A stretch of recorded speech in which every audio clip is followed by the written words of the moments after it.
Hello and welcome to another gameplay review on the Virkayu gameplay channel.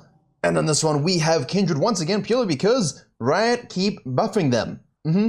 They keep buffing them and now, quote unquote, they are Z tier junglers or Z tier junglers for my Commonwealth homies. Now, runes on your screen now, absolutely standard PTA page. We are against a clown. I hate the clown. Clown is very strong. Clown needs to be nerfed. Even if people in high yellow saying the clown isn't good, I've seen way too many Sharkos in high yellow for that to be true. Kindred, on the other hand, is not cracking open... Hey, a box died. Important. Kindred is not cracking open the meta beneath high elo, but you're seeing it in MSI, you're seeing it kind of creep in. I think here we have something that's very, very strong overall. Obviously, comp dependent, draft dependent, and matchup dependent to a certain degree. But I think we have a lot of power. Now, we saw that box die, which means we know Shaco should be in that area. Didn't go back to base and sort of get a scanner as per usual, because started a scanner. I think this is absolutely huge for the Shaco matchup. If you get invaded, if something happens that's weird, you want to be able to see him, you want to be able to see his horrifically ugly face, and going leashless on Kindred, or any jungler for that matter, if you can, against something like a Shaco is huge, because now they don't know. Did he start red? Did they start blue? You have no idea. By he, I meant they, because Kindred. Two beings. Two entities. Stitch together the blue and the grump. If you cannot do this as a jungler now, you're in a rough position. The smite guarantees you the blue, but we don't really have any information on the Shaco here. I'd anticipate something cheesy top lane. The flash, the kill, 1 for 1. I'm actually okay with this. If top laners do that, when you have a Shaco, we love it. We absolutely love it, purely because it means the Shaco doesn't get kills. But if they both TP in, and the Shaco does a full red side, that's 100% a gank. So as you see right there, ward placed, Q activated, level 3 to level 1. Disgusting. Self-inflicted by the Aurelia, no doubt, but from the Kindred's point of view, there's nothing we can do. We expect this to occur. Now, you could easily think about flexing into this directly, but because you don't have bottom lane prio, if it's warded at this point and you get spotted, you're screwed. You're in just an absolutely horrific position. You get collapsed on. You know Shaco is either going to reset and go down or just run all the way down to mid lane. Things could be kind of messy. So the safety move here is to simply do your Raptors into your red. There's Shaco. Hello, my son. That's exactly what he did. 12 CS. Looked to go mid lane. Didn't feel like it was possible. Orianna obviously outranges and auto attacks like a truck. Therefore, nothing really to do. Kindred is safe and secure, doing the red buff, knowing that Shaco's gone to the blue side. Now, this is interesting. So, here, right, you're coin flipping the mark. Obviously, you have no idea which one it's going to be on. But because Shaco floated down, he's going to go do this, and he either goes and repeat ganks on the mid lane, which is what he does, or he goes into his blue side, or he goes bottom side if it's pushed up. Because your bottom lane wants to reset, you didn't have that prio, you could not afford to go for this crab. You can't afford to fight it. If someone's coming back from base, especially support, you die. So instead of doing the Krugs, what the Kindred does is, you know what? Hopefully RNG is on my side. He was. And I get a top crab, which you do. Now, a lot of junglers would look to potentially go investigate into the enemy's jungle.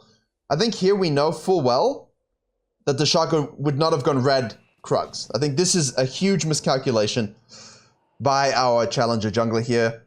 Unless you're waiting for the Krugs, obviously. But it looks like that was not the case. Shaco's gonna do the box trick with the red and the Raptors and then go Krugs. This is standard. So make sure you understand the clears and the tendencies of your matchup. Secondly, in the next patch, very important because that's coming up very soon. Yes, you could afford maybe to wait for the Krugs, depending on what the Shaco's doing, but the problem is this won't be up for another 15 seconds. So if they cleared it for 2 minutes, 4 minutes 15 is when the next one would spawn. You can't afford to chill for 15 seconds. We could look to gank the top lane. You see the timers here, the Kindred's basically prepping back, having a look. Stun goes through. You can see this, waiting for this engage. Can a really get him low enough so that we can actually dive it? And now you're stuck in this, like, you're really struggling to be patient, but we've got a cannon wave crashing. We know that the Jace has flash up still. Stun misses. Aurelia tanks the tower, but Kindred's able to get the kill. Not sure if there was room to actually place the mark. But yeah, that's fine. That's where patience is rewarded, and you're going to see that a lot in the next patches. This kind of patience won't be as abused, purely because what's going to happen is, and we see the Shaco ganking bottom side. This is messy pathing from our clown. Relevant name, actually. You know, these camps will all be up 15 seconds later, so you can afford to take 15 seconds, wait for your laner to bait it in, shove the wave, and then dive. You will not lose anything. Currently, you could lose a lot, like the Shaco could very easily be taking my Raptors and Krugs right now. Because Shaco show bottom side, Kindred knows I have time to go get a mark on the Raptors. We'll take that, that's number 2. Orianna's low, we know Shaco's bottom side, so we position to counter gank. Good standard jungling. You think you're gonna do something, and Vision got... Nice, well played. Witsy 2, by the way, it's very, very good on Kindred. One of the best in EU West.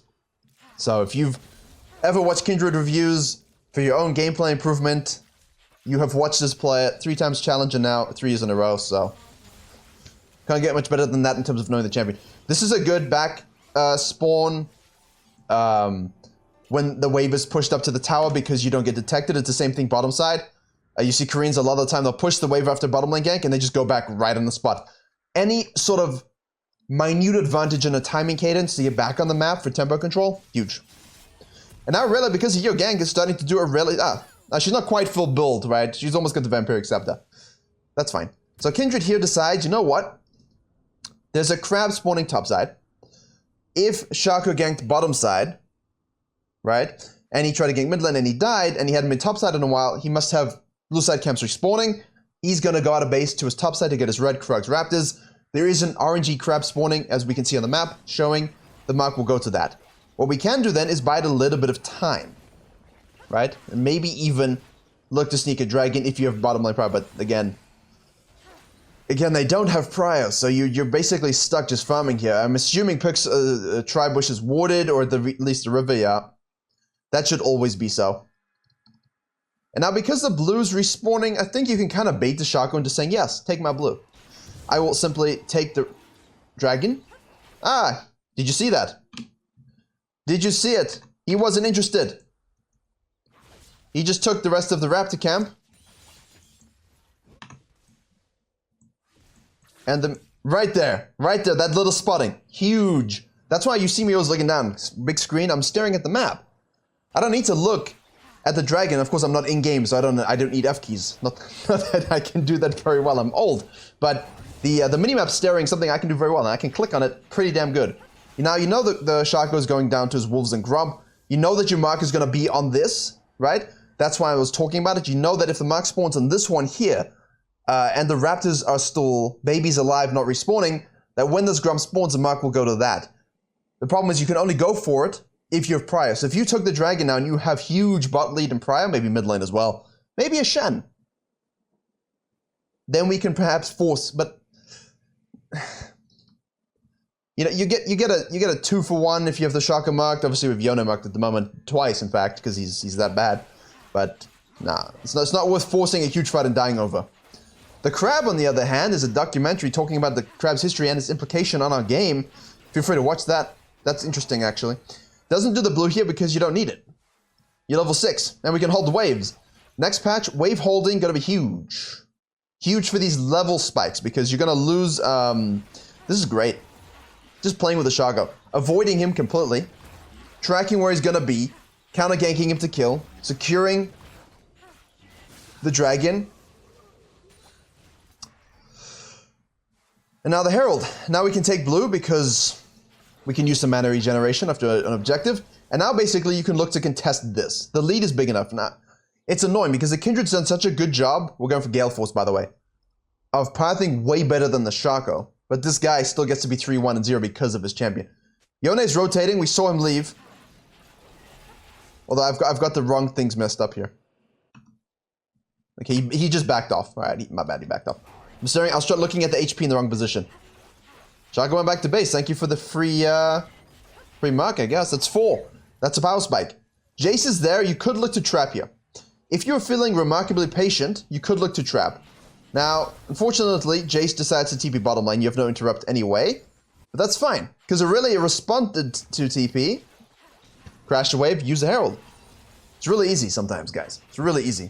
The fact that they have 9 kills in year 5 is not of concern to you, because remember, we're talking about being a Z-tier carry jungler. Just supreme solo potential. And you do that with... Do we get out? Ooh, it's a little bit close, but we get out. Right. Bottom side camps are up. Shaco's bottom side again. Next objective is the dragon. No need to pass to our Grumps and Wolves, even though those in theory should be our highest tier camp experience. Red first. You could always do red... You could always do Krugs, Red Raptors, but that distorts your sequencing. And the Krugs here would be a waste of time, because we're looking to basically go and punish the top lane. Good pathing through the back of mid lane. Yone, whatever, goes in. Nice reaction to cut off that gank. Again, great stuff. We will be giving up the dragon, in theory, if the jungler's pathing is not great. But there's a lot. We could go for this. I think he's just trusting, maybe, that it's going to go through. I think you could, yeah, there you go. Could have easily gone straight up for it. One more. So that was unfortunate, but we need to look at the setup because, you know, if you're anticipating the Shaco pathing upside to gank this, you don't want to be cut off, but they're so low, I feel like we could have just stayed in the river. I don't feel like we had to go back into our jungle, let alone this direction. I think we could have afforded just to run up. Maybe it's a little greedy. I mean, we know Shaco's here. If you know it's warded and stuff like this and Shaco's trapping you, but they're low enough, and you have Kindred ult available, I feel like this could work as an immediate reaction, but I do think maybe this is a bit more prudent. You know, in your games as Shaco, the enemy jungler's not going to make this play. They're not going to have it warded. You can afford yourself to go for it. I don't think the Kindred expected the box. Yeah, didn't expect the backstab explosion to die. Could have ulted it, but then maybe you let them live. What do you know? Krugs are up. Shaco can probably try and steal that. There we go. Which means once you spawn, you just go straight to dragon. Don't let your hunting for marks corrupt... Come on. Don't let your hunting for marks corrupt your objective control and your pathing and your jungling. It's the worst thing. You see, the Kindred's kind of got on the flow of the game. Even gave up bottom crab and gave up a Grump. Just because it didn't make sense. Now Shaco goes in here, contesting the dragon. But because we use the trick and the heal and we're fed... Okay, good night, sweet prince. Don't have smite up now. That was actually very close. Oh! That is beautiful. That is beautiful. Let's watch that again, shall we? Oh, yes. I enjoy. I enjoy. Does anyone else enjoy? Let me know in the chat if you enjoy. Comments. What side are we on? I enjoy. So we hit this. And we just get the perfect stopwatch. Here we go. Launch stopwatch while in animation, meaning nothing can go through. They can't see at all. It really rotates, which is well played. And yes, it's Gale Force GA, because what's interesting is when you snowball, it's a Jarvan strategy, right? When you snowball and you're winning the game and you personally are fed. I mean, we're equal in gold here, but the Kindred, I feel like, while the Shaco's getting off cheese things that are insanely unskilled, the Kindred has had better pathing and fluency to the map. So the one thing that can cause the game to go in the opposite direction is if you die in a bad position. This was a classic thing on Jarvan back in the day. You go Warrior and GA, just because you were so far ahead, the only thing that could basically lose you the game was dying in an unfortunate fight. So what you would do is pick up that early GA, and they don't have the damage and tankiness to battle you through a GA proc, especially early on. So it's a bit of a gamble, in a sense, but Kindred scales so disgustingly well with Raw ID. That BF sword is going to be beautiful. Your 5-6 center lane goes nicely. We're shadowing it, which is great. They didn't need you, but that's fine. Shaco is in the mid lane there. Do we see cleanup potential? Unlikely. But this is fine. You might think this is not as hyper exciting, but you're still a hyper carry. Close enough. Unfortunate enough. Now, yeah. I think Aurelia is in for a bit of a... So she just goes all in. Kindred shadowing down, if you can see on the minimap. Yeah, Aurelia is totally full build, so she just does what she needs to do. Kindred then floats. There we... Shaco. Great. Great. Couldn't see him. Ult is up in 60. So you don't want to proc this and get stunned more. Ugh. It's so tilting. You want to go for it, but you know it's a Shaco. Oh, those boxes. It's just so vective. So irritating. That's fine. We have total control. We can hold the wave here. Clear the ward. Back in. Scanning through our jungle. Raptors are up. We secure those. Santa takes his souls. We can afford to go for the crab, which is nice. We're close to 11. We kind of want to be 11 next time we use the ult. Ideally. Ideally, we want to be 11. Because the cooldown will get affected drastically. So I hope that that can be done. Don't need the ult here. That's fine. Perfect. Because you can see here, when you have ult, 180 to 150. It's a 30-second reduction. So if you're very close to 11, with a lot of fights over objectives and so on, don't ult right before. Try and get a minion. Try and do something to get 11 before the fight if you can. Obviously, don't grief your team and lose because of it, but it's actually huge if you can hold that ult until you're 11. You get the nice reduced spawn cooldown timer. Second Herald, this is my jungling. Map control, pathing recognition, avoidance when necessary, collapse when you need to, 5-1-0, all objectives in the game, which is again what the point of it. Camp spawns haven't really been an issue for us. Shadowing mid lane, because obviously we have some fights.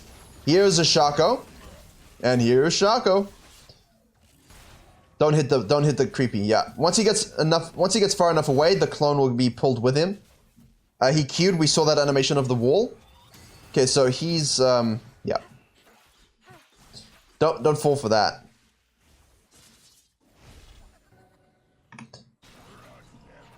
It's tough sometimes. It's tough. Basically, the whole point of all of this was just setting ourselves up for the absolute carry. That's good too. We're fine. He's 8-2-2. But I don't feel like he's got an 8-2-2 that's going to win the game, you know what I mean? Like, no one's thinking, if you're thinking, oh, I'm 8-2-2, we should be winning. I see a Kindred that's up like 30 CS and can do that. Already. Because we've got Gale Force GA.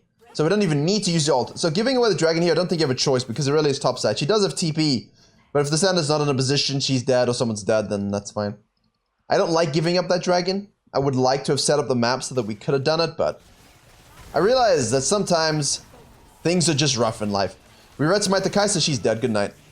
Oh, so much damage. Raw 80 just feels so good when you have a decent amount of feed. As you can see, only 4 marks. I do think we could have done a better job of target selection and stuff like this, but... Hello! Let me chase you down, good sir. I have GA. Don't really want to proc it here, but that's fine. It's better than the ult, actually. Better than the ult. 300 seconds, maybe not. I feel like you want to save your ult for not just you, I guess. It's not a CDR benefit, it's more a team benefit. Irelia is slashing away on the top side. And now you'll think, well, the laners did a good job. Yeah, to a degree, but Orianna is 2-4-2. Irelia did a good job, but we made it so. Chase down again. Okay, now we have ult and Tom Kench. There you go. See, that's much better. Hey! Okay, good. I hate being knocked out of the Kindred ult. It's very upsetting. Personally, it's very upsetting. That's why we don't like Lee Sin. Although, as Kindred, you do destroy Lee Sin. It's amazing what can happen when you can just dodge his Q, right? Okay, Krugs. Shaco shows up for the cheese, but we win 1v1. Nice kiting. I kind of sped through that, sorry. I didn't mean to make it so 2 times speed. But you do win these 1v1. You do have Red Smite available to you. We use it. We can kite it back. You've got the E up now, but we don't really need it. The problem here is that clone, man. It's just why? Alright, very nice. So, as I was saying, sometimes as a carry, it's not about the kills, it's about your experience, the map control, and the objectives. With Kindred, the last one we looked at where they bullied laners in the jungler, just all kills all the time, 50-minute stomp. That's great. A little bit idealistic. You're going to find yourself more often in games like these, where you don't always get the marks, but you just get fed and you get all the objectives. Now, we could go for this, right? I see too many people in Lola go and grief for this Krug camp. Maybe you get it. Maybe you get it. But maybe you don't, you know? And then they collapse on you and you die. And now you give up a Baron Prior. So it's not worth.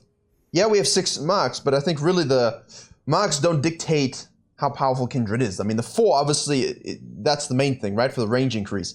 But the rest of it, You know, don't compromise your jungling. Rule number 1. Tahm Kench. He does not enjoy. We could look to fight here. Aurelia. Flash ults. That's a nice stun though. Yone comes over the wall. Shaco does Shaco things. This is good though. Very patient. There we go. Know which one's the clone? Dead. Nice. Got the E on the right target. Now we can chase down. Alright, we've got a TP coming in. Pull back, pull back. Kindred ult 24. We don't have it. We don't really need it. Unless you get really engaged on from an engaged card. But that's good patience. Don't feel the need to follow the Aurelia to...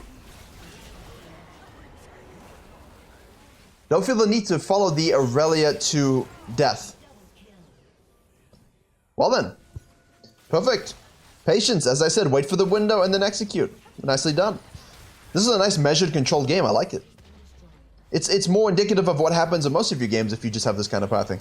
Read and react, be in the right place at the right time. Now we can steal all their jungle, fall back, take the Krugs, push the top wave if you have time. In this case, we don't have time because there you go. Back to base. Storm Razor secured the US special. We do like that item on Kindred. Straight to red, straight over the wall, straight into their jungle. Why? We want to shadow the Aurelia split push because we've got 3 mid. Top's crashing. We don't want to deal with that. We have an objective here. This is warded. There's no need to do your camps now. Don't feel the need to do your camps. Red, wall hop, shadow. Right? That means to be there in case they decide to collapse on the split pusher and then you annihilate them. Very important when you want objectives. Yep, this is perfect. The whole team in the right position. There you go. Good night. Yone is diving on this side. That's fine. There's no need to go to the dragon now.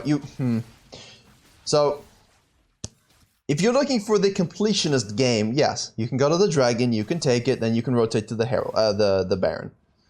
But objectively, this is just a better play. This is just a better play. Because if you didn't have a mark, you would just go straight to the Baron anyway. I do think you could have afforded to do it and rotate up though, but maybe in a less skilled elo. Back into the jungle, we're basically full build. We got another longsword here as well, by the way. I didn't get the final proc. Didn't get the final proc. Oh, there we go. Got that. Ult. Hold off. If you have the E in your ult, make sure you hold it off. That was nice. I like that. You see the smoothness of playing around your teammates? Tahm Kench eats you.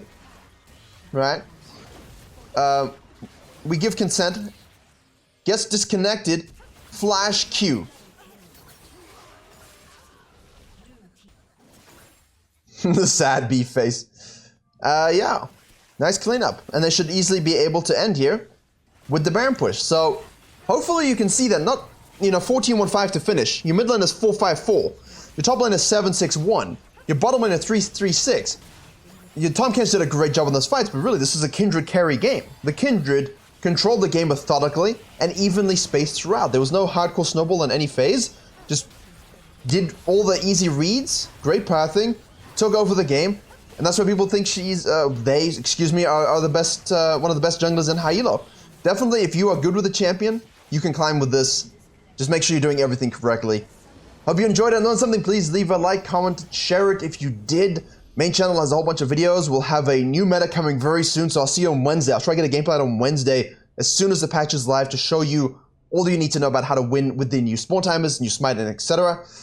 Thank you very much for watching, and as always, I will see you all in the next video.